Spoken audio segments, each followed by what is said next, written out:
नमस्कार मैत्रिणींनो, आज मी कुर्मा भाजी करणार आहे। एकदम सोप्या पद्धतीची आहे ही। सुरुवातीला मी वाटण करून घेणार आहे। त्यासाठी हे फ्लावरचे देठ घेतलेत, 10-12 काजू, मगज बी 2 चमचे, कोथिंबीर मुठभर, हा एक दालचिनीचा तुकडा घेतलाय मी बारीक करण्यासाठी।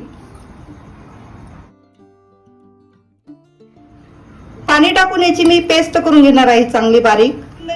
अशी ही मी बारीक पेस्ट करून घेतलेली आहे। तेल टाकून घेणार आहे मी भाजी करायला। एक 4 ते 5 चमचे तेल घातलेलं आहे।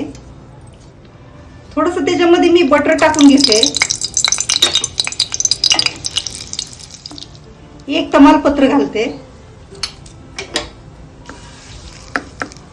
ह्याच्यामध्ये मी फक्त दालचिनीचाच वापर केलेला आहे। एक मोठा बारीक कांदा चिरून टाकलाय मी। कांदा थोडा लालसर करून घेणार आहे। थोडा कांदा लालसर झाला आहे, त्याच्यामध्ये 1 चमचा मी आलं लसूण पेस्ट घालते।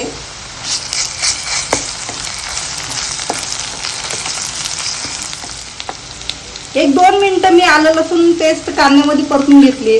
एक टोमॅटो असा बारीक चिरून तो पण मी कांद्यामध्ये टाकून घेते।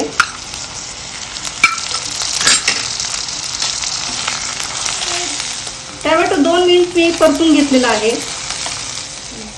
जे वाटण केलेलं होतं ते मी टाकून घेते।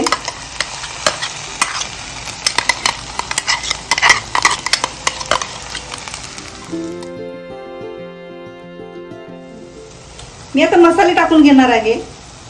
1 चमचा लाल तिखट, हळद एक अर्धा चमचा,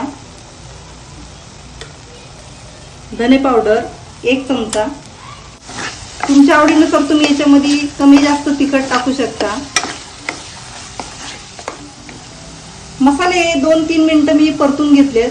त्याच्यामध्ये 1 वाटी वाटाणा, मोठा बटाटा बारीक तुकडे करून घेतलेत आणि फ्लावर पण अशी जरा मोठी साईजच घ्यायची आहे फ्लावरची।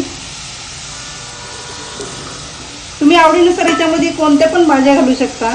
मी याच्यामध्ये फक्त 3च प्रकारच्या भाज्या घातल्या। भाजी मिक्स करून घेतलेली आहे। 1 चमचा मीठ चवीनुसार,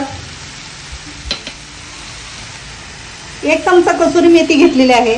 ती थोड्या हातावरती चोळून टाकते, त्यामुळे छान चव पण भाजीची छान लागते। पाणी गरम करून मी टाकते याच्यामध्ये। उकळलेलंच पाणी टाकायचंय। भाजीला उकळी पण त्याच्यामुळे लवकर येते।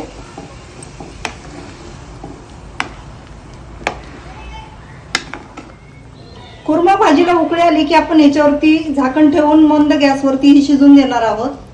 भाजी ही आपली झालेली आहे। 15 ते 20 मिनिटं लागली त्यासाठी। कुर्मा भाजी ही आपली तयार झालेली आहे। ही तुम्ही पुरी सोबत खाऊ शकता, खूप छान लागते। जर तुम्ही माझ्या चॅनलला नवीन असाल तर प्लीज तुम्ही माझ्या चॅनलला लाईक, शेअर आणि सबस्क्राईब करायला विसरू नका। धन्यवाद।